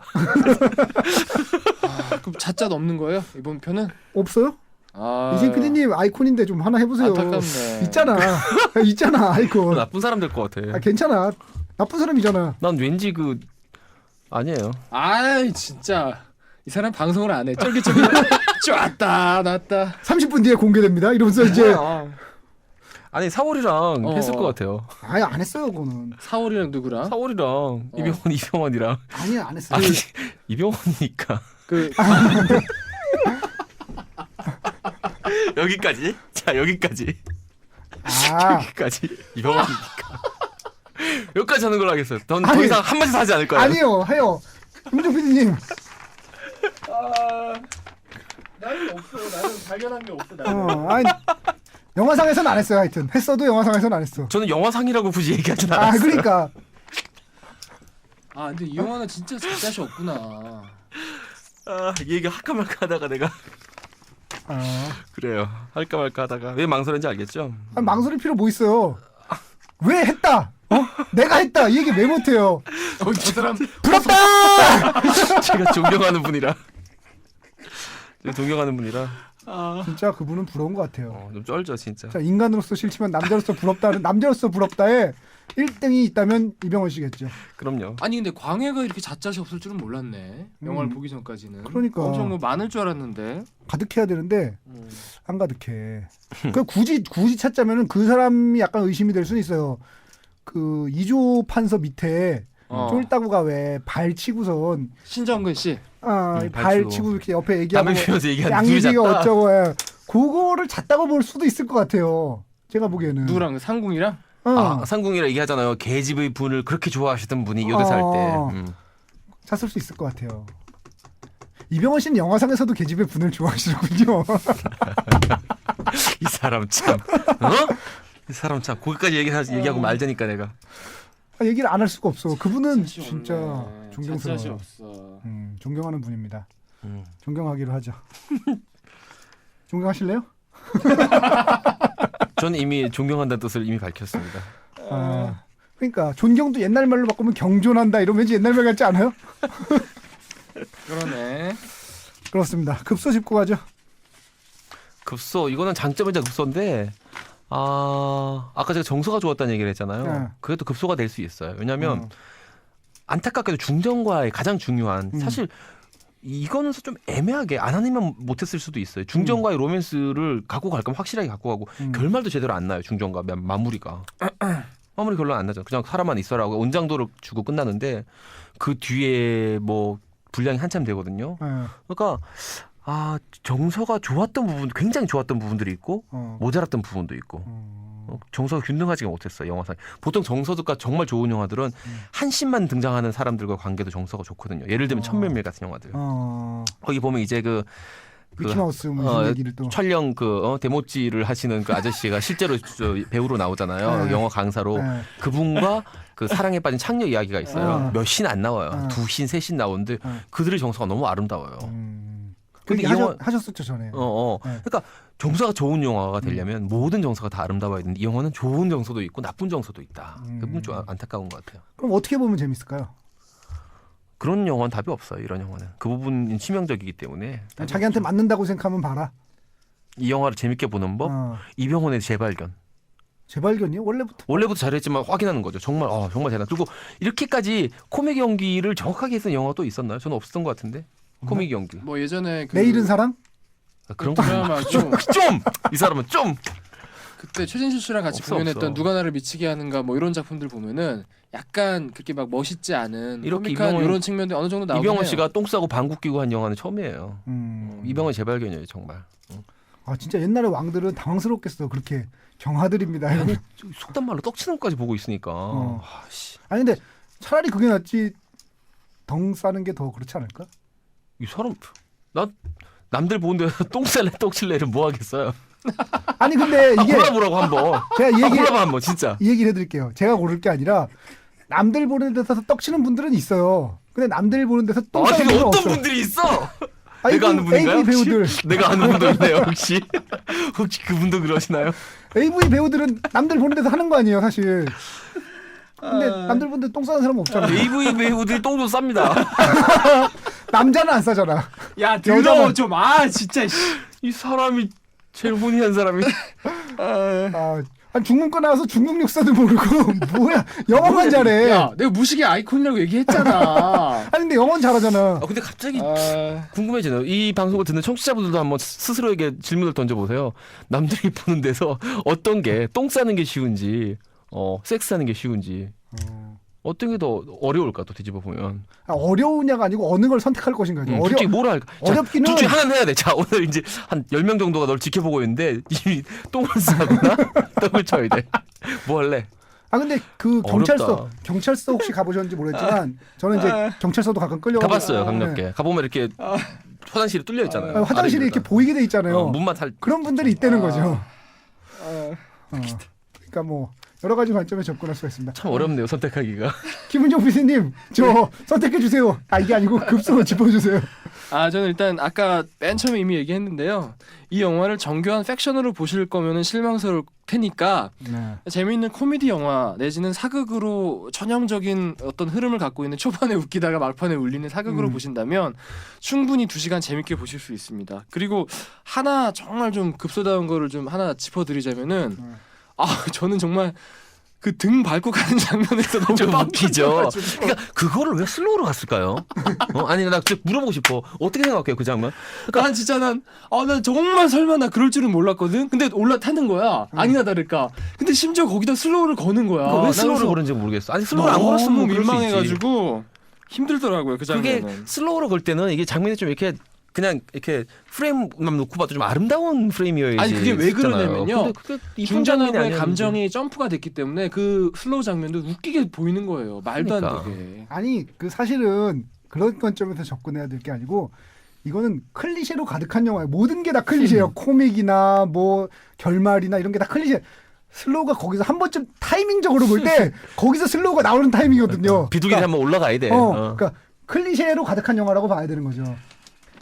자 이승훈 PD는 어떻게 네, 급소를 짓겠어요? 저는 아까 말씀드렸듯이 풍자극이라고 생각하면 그 당대 지금 우리의 지금 현실과 현대의 현실과 그리고 12월 19일에 있을 선거와 이런 거랑 겹쳐서 이렇게 보시면은 좀 더 재밌게 보실 수 있지 않을까. 그런 있었던 우리 역사에 있었던 사건 부끄러운 줄 아시오라든지 이런 말로 대표되는 그런 사건들하고 겹쳐서 보시면은 좀 더 재밌게 보실 수 있지 않을까 그런 생각 해봤습니다. 오케이 별 몇 개 주시겠습니까? 전 3개 반이요. 전 3개요. 저도 3개. 그러면 우리 별 시스템은 이렇죠. 별 5개 살아있네. 4개 보면 시가는 감, 3개 보든가 말든가, 2개 웬만하면 보지 말 것, 1개 아메리칸 북두콘. 우리 후궁할 때 한 개 아니었어요? 한 개 반이었나? 한 개 반이었나? 한 개 여태까지 없었던 것 같은데. 한 개 반이었나? 몰라 난 후궁은 코에시브 결계밖에는 기억이 안 나. 압구정 성형외과 이재익 실장님밖엔 기억이 안 나. 그러니까 각 편마다 기억나는 게 하나씩은 있더라고. 그러니까 난 후궁은 무조건 이재익 실장님이야. 이재 실장님. 야 언제나 견적을 잘 내주시던지. 그래서 병원 경영 잘 되시고요. 네, 잘 되고 있습니다. 근데 한효주 씨는 이쁘긴 이쁘더라고요. 이쁘죠. 이뻐서 좋았어요. 근데 매력 피부 없던데. 미인이야, 피부 미인. 매력 없어요? 진짜? 난 안상궁이 더 매력 있던데. 당신이 AV 얘기에 화를 내 지금 입장이 돼? 당신이. 이 사람 몹쓸 사람이네. 자, 그러면 다음 주 영화 뭐 할까요? 다음 주 영화가 재밌는 거 좀 있던데. 피에타가 있고요. 럼 다이어리라고 저 조니 뎁 나오는 영화 있고 런던 블러버드라고 키라 나이틀리랑 저 누구니? 토탈 리콜 나왔던 콜린 파렐? 콜린 파렐이 나오는 영화가 있고 간첩이라고 김명민 씨 주연의 영화가 있습니다. 뭐 할까요? 우리 그 지난번에 네. 그분한테도 좀 미안할 겸 해서 네. 피에타 한번 갑시다.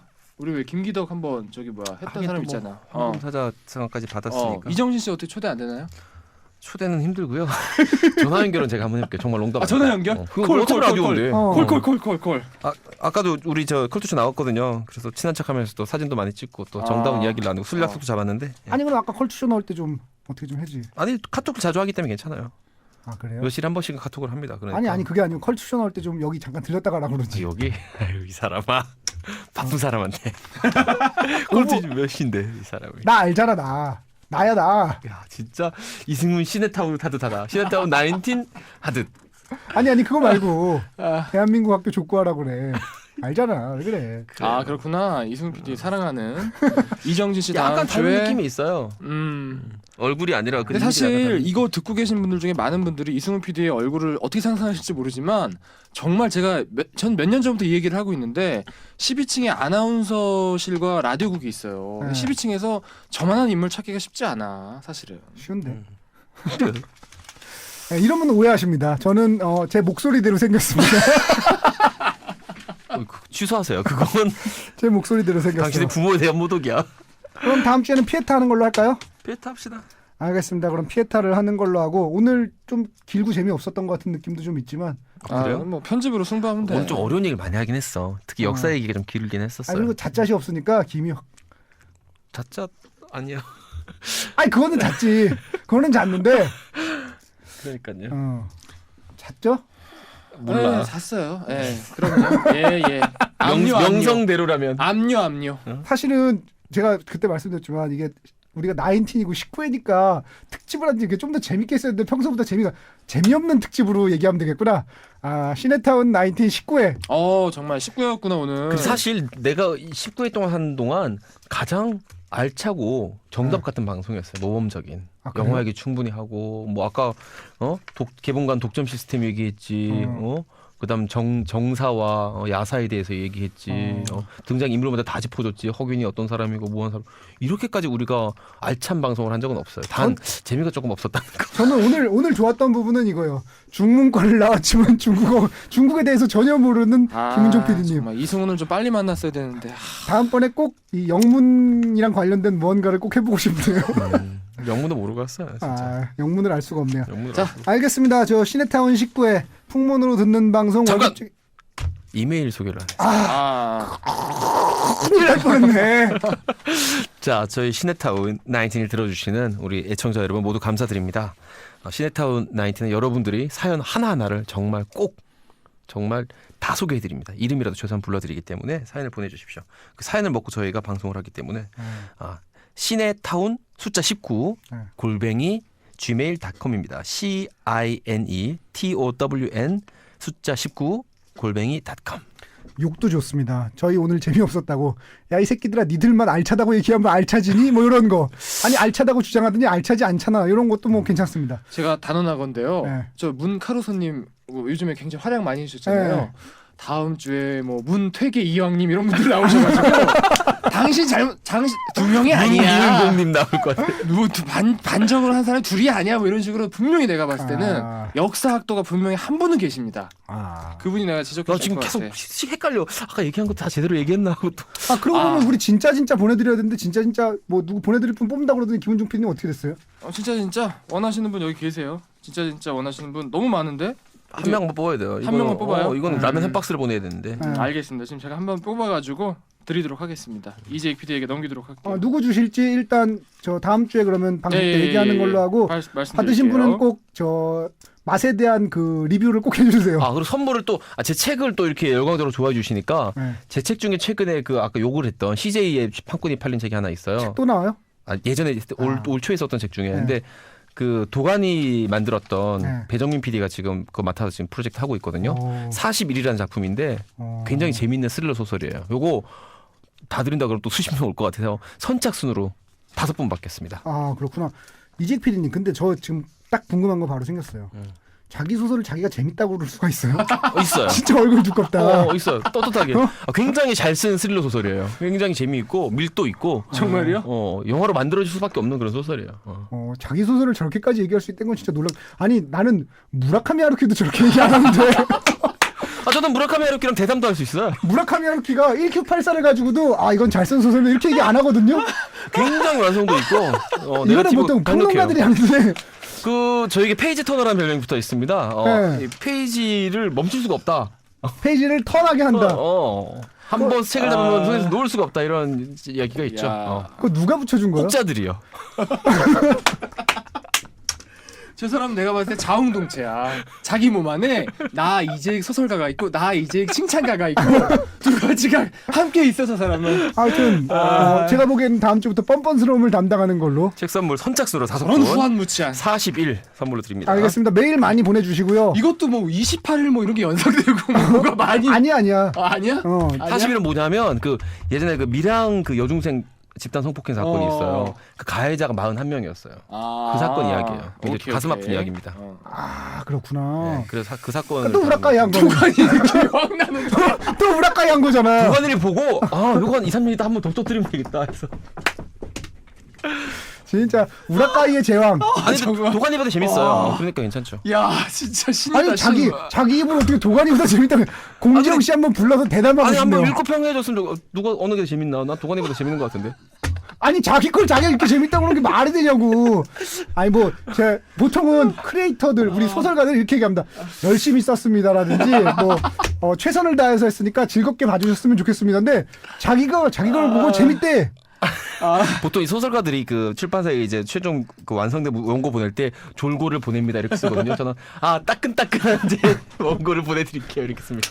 내가 보기엔 이 사람이 이러고도 남아요. 자기가 유머 소설을 씁니다. 유머 소설을 쓰고 나서 자기가 무서워. 자기가 소설 보고 내가 보기엔 그럴 사람이야. 그렇죠? 자기 소설 보고 웃은 적 있죠. 많죠. 운 적도 있어요. 자기가 자기를 간지르면 안 타지잖아. 이 사람은 자기 유머 소설을 보고도 웃을 수 있는 그런 사람이야 바로. 진짜. 그렇습니다. 천재인데 자화자찬 게 마이클 조단이야. 저 나인틴에서 자화자찬을 받고 있는 걸로. 알겠습니다. 풍문으로 듣는 방송 월급쟁이들의 애환이 담긴 방송. 월급쟁이들의 애환이 왜 담겼는지는 지난해를 들으시면 알 수 있습니다. 간장게장처럼 알이 꽉 찬 방송 19회 특집으로 했었어야 했는데 특별히 재미없는 방송인 것 같아서 마음이 아프지만 어쨌든 듣느라고 고생 많이 하셨고요. 다음 주에도 다음 주에 청취자 수 격감할 것 같지만 다음 주에도 잊지 않고 꼭 찾아주셨으면 좋겠습니다. 이정진 전화 데이트 있어요. 전화 데이트. 아니 이 사람은 열심히 해본다고 했지. 내가 이 사람 이승훈만큼 열심히 하진 않는다고. 알겠습니다. 오케이. 그러면 전화를 걸어보긴 하겠습니다. 그렇지 그 정도로. 여러분은 적어도 이정진의 컬러링은 들으실 수 있어요. 저는 이정환한테도 걸 수는 있어. 그래요. 알겠습니다. 듣느라 고생 많이 했습니다. 다음 주에 뵙겠습니다. 감사합니다. 안녕.